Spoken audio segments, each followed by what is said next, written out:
26 जनवरी को क्या हुआ था, हमारे देश का संविधान बना था सर। जब 1947 को हमारा देश आजाद हुआ ना, जब अंग्रेजों की गुलामी से 200 साल तक हम गुलाम रहे, लेकिन हमारा देश 1947 को आजाद हुआ। लेकिन जब आजाद होता है तो उसके बाद में ज्यादा काम बढ़ता है। जैसे हम कोई नई बहू घर में ले आते हैं, फिर ज्यादा फैलावड़ा होता है, ज्यादा काम का, ज्यादा जिम्मेदारियां हमारी बढ़ती हैं। तो उसके लिए हमें रूल रेगुलेशंस, कानून और नियम बनाने की बहुत ज्यादा आवश्यकता होती है। तो ये जो संविधान है माता जी, ये हमारे देश का नियम की एक बहुत बड़ी किताब है, जिसमें किस प्रकार से देश चलेगा, क्या क्या समानता से, स्वतंत्रता से, भाईचारे से सारे लोगों को एक साथ लेकर के देश चलेगा। ये नियम की जो किताब है वो कौन सी है, संविधान है। और वो लागू हुआ आज के दिन 26 जनवरी को 1950 को लागू हुआ, और 26 जनवरी को हम गणतंत्र दिवस मनाते हैं। ये हमारे देश का सबसे बड़ा त्योहार है। जैसे हमारे दीपावली, होली, रक्षाबंधन हमारे सांस्कृतिक त्योहार है, वैसे हमारे देश के दो बड़े त्योहार हैं, 26 जनवरी और 15 अगस्त।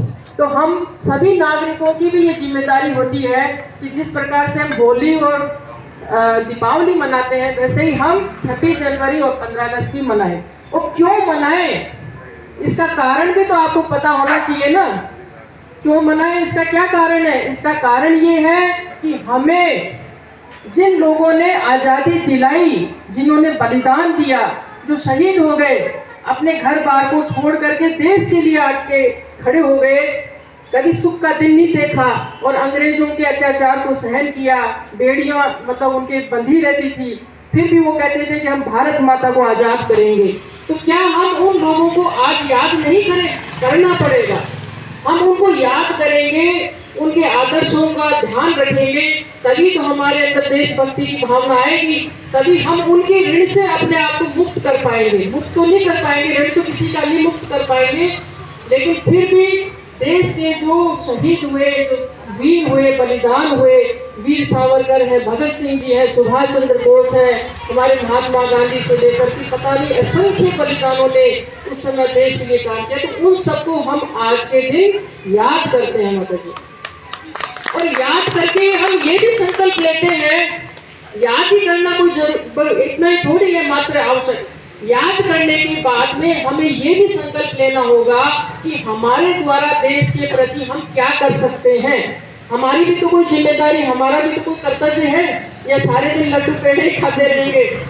तो ये जो चीज है, हमारी जिम्मेदारी क्या है, माताओं बहनों की सबसे बड़ी जिम्मेदारी देश में है। और मैं आपको ये बता देना चाहती हूँ कि सबसे बड़ी जिम्मेदारी हमारी क्या है। वैसे तो प्रधानमंत्री जी अच्छा शासन चला रहे हैं, सब जगह जो काम हो रहे प्रशासन कर रहा है, लेकिन उसके बावजूद भी कौन सी एक ऐसी चीज है जो प्रधानमंत्री जी भी नहीं कर सकते, बड़े बड़े नेता भी नहीं कर सकते? वो चीज है अपने बच्चों को अच्छे संस्कार देने की चीज है आपके हाथ में। आप ही देश के भावी बच्चों का निर्माण करते हैं, वही बच्चे आगे जाके कलेक्टर बनेगा, कोई इंजीनियर, कोई डॉक्टर बनेगा, कोई वकील बनेगा, कोई टीचर बनेगा। तो वो अगर अच्छा नागरिक नहीं है, वो भ्रष्टाचार करता है, गलत काम करता है, मारपीट करता है, तो हमारा देश कैसे मजबूत होगा? और वो ही समस्या हमारे बार बार आती है। आज आप अखबारों में पढ़ते हैं, बार बार ये देख के हमारा मन दुखी हो जाता है कि छोटे छोटे बच्चे जो है वो अपराध कर रहे हैं। क्यों कर रहे हैं? क्योंकि उनका मन निराश है, वो कहीं दुखी हैं, आत्महत्या कर रहे हैं। तो इससे हमारे जो भावी पीढ़ी है उसके ऊपर एक संकट मंडरा रहा है। पढ़ने लिखने के बावजूद इतने निराश कैसे हो सकता है कोई व्यक्ति? क्यों? क्योंकि उनका मनोबल कहीं न कहीं कमजोर है, उनके संस्कारों में कहीं न कहीं कमी है कि उनको विकट समस्या दिखते ही और वो कमजोरी के आकर वहां पे निराश हो जाते हैं, या तो गलत निर्णय कर लेते हैं, या पतन की तरफ चले जाते हैं। तो हम नागरिकों की जिम्मेदारी है कि हमारे बच्चों को अच्छे संस्कार देने की, और सबसे बड़ा संस्कार यही है। मैं आप सब माताओं बहनों को मेरा अनुभव बताना चाहती हूँ कि देश प्रेम की भावना अपने बच्चों में जगाना आवश्यक है। अगर देश प्रेम की भावना नहीं है तो हम किसी भी धर्म का भी कोई अनुयायी नहीं बन सकते। अगर हमें भगवान राम की, कृष्ण की भी अगर भक्ति करनी है तो राम और कृष्ण ने क्या किया था?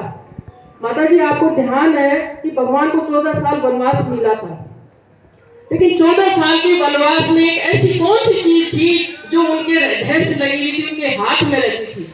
आप सब रामायण पढ़ते हैं, रामचरितमानस पढ़ते हैं और कथाएं सुन के आते हैं, लेकिन सबसे बड़ी चीज जो भगवान राम के पास रहती थी वो थी उनके देश की मिट्टी। कोई पोटली में रखते थे उसके सारे दिन और कहते थे कि ये मिट्टी मेरा सब कुछ है, ये मेरा देव है, ये मेरी देवी है और मैं इसको छोड़ नहीं सकता। आप अपने देश से बहुत दूर हैं, जंगल में चले गए, लेकिन फिर भी आप अपने देश की मिट्टी को सर्वोपरि मानते हैं। तो देशभक्ति की भावना हम भगवान राम और कृष्ण से ही तो सीख रहे हैं। वो कोई सारे दिन ताली नहीं हिलाते थे या कोई वो पूजा पाठ में नहीं रहते थे, क्योंकि इतना वहां पे समाधान ही नहीं था, इतने संसाधन नहीं थे जंगल में कि कोई पूजा पाठ ऐसी करे। लेकिन अपने देश से जो प्यार था उनको, वो उनको मजबूती देता था। तो हम कहीं भी अपना काम करें, लेकिन अगर हम अपने बच्चों को देश प्रेम की भावना सिखाते हैं, उनको कहते हैं कि बेटा जो भी कोई काम अपन कर रहे हैं वो देश के अनुकूल होना चाहिए, देश के हित में होना चाहिए। आप कोई भी काम करें, आप बेईमानी नहीं करें, व्यापार करें, अच्छा करें, कृषि करें तो भी अच्छी करें, तो उससे देश का हित होगा। देश का हित होगा तो हमारा भी हित अपने आप हो जाएगा, हमें कुछ करने की जरूरत नहीं पड़ेगी। आपने देखा कि गुरु गोविंद सिंह जी हमारे जो बहुत बड़े, उनके 4 बेटे थे। माता जी, गुरु गोविंद सिंह जी के 4 बेटे थे, 2 तो युद्ध में शहीद हो गए और 2 का क्या किया पता है आपको? उनको दीवार के अंदर चुन लिया गया था। यानी कि 2 बच्चे थे, उन्होंने देशभक्ति दिखाई थी तो दीवार के अंदर उनको चीन दिया गया। लेकिन उसके बाद में भी वो क्या बोले कि पहाड़ झुक सकते हैं, दरिया भी अपना रास्ता मोड़ सकती है। पहाड़ झुक सकते हैं, दरिया भी अपना रास्ता मोड़ सकती है, लेकिन नहीं रुकेगी तो जवानी और नहीं रुकेगी तो रवानी। और गुरु गोविंद सिंह जी के जो 4 बच्चे हैं वो ईमान और धर्म पे रहेंगे। चाहे जोरावर सिंह ने बोला, जोरावर सिंह और फतेह सिंह 2 बेटे थे उनके। जोरावर सिंह जोर से बोला और फतेह सिंह भी शोर से बोला कि यहाँ पे ईंटें चुना दो, गारा गिला दो और दीवार चुन दो, लेकिन उसके बाद में भी हमारे दिल से आवाज निकलेगी कि हमारे ग्रंथ की जय, भारत माता की जय और देश की जय। तो ऐसे बच्चे हमें चाहिए, ऐसी व्यवस्था चाहिए हमारे देश के अंदर कि हमारे जो बच्चे हैं वो कहीं ना कहीं देशभक्ति की भावना जरूर रखें। अगर देशभक्ति की भावना अगर उनमें होगी तो वो जो भी ऑफिसर बनेंगे, जो भी कार्य करेंगे वो देश के हित में होगा और सबसे बड़ा धर्म का पालन भी होगा और समाज के लिए वो कुछ करके जाएंगे। हम अपने लिए सब कुछ सारे दिन सोचते हैं, लेकिन अगर कभी हम ये भी देखें कि हमारे समाज को हम क्या दे सकते हैं, देश को क्या दे सकते हैं, तो सबसे बड़ी भक्ति वही होगी।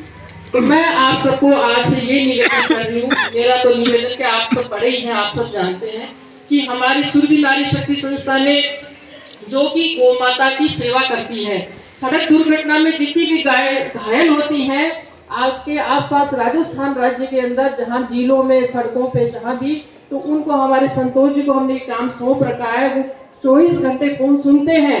एक ताली बजा दो इनके लिए। हमने ये देखा कि हमारी जो गौ माता है वो देश के लिए बहुत बड़ी हमारी संस्कृति की धरोहर है। अब शरीर में से अगर आत्मा ही निकल जाएगी तो फिर शरीर का बचेगा क्या? देश की संस्कृति की जो धुरी है वो हमारी गौ माता है। हमारे ऋषि मुनि उसको देवता की तरह पूजते थे और आज हमारी गायों की जो दुर्दशा हो रही है, तो हम तो सभी लोगों से, सभी प्रशासन से, सरकारों से हमेशा ये कहते हैं कि भाई इसको राष्ट्र माता बनाओ, इसको राज्य माता बनाओ और इसकी सुरक्षा में जो पैसा आप इधर उधर विकास में लगा रहे हो, अगर उसका 5% भी अगर पैसा गौ माता पे लगा दो तो हमारे देश में अच्छा खेती होगी, अच्छा दूध होगा और फिर हमारी जो भूमि है वो कभी बंजर ही नहीं होगी, क्योंकि गौ माता का जो गोमय गिरेगा तो भूमि तो वैसे उपजाऊ हो जाएगी। हमें ये जो कीटनाशक डालना पड़ रहा है, जो जहरीले पदार्थ खाने पड़ रहे हैं, दवाइयाँ लेनी पड़ रही है,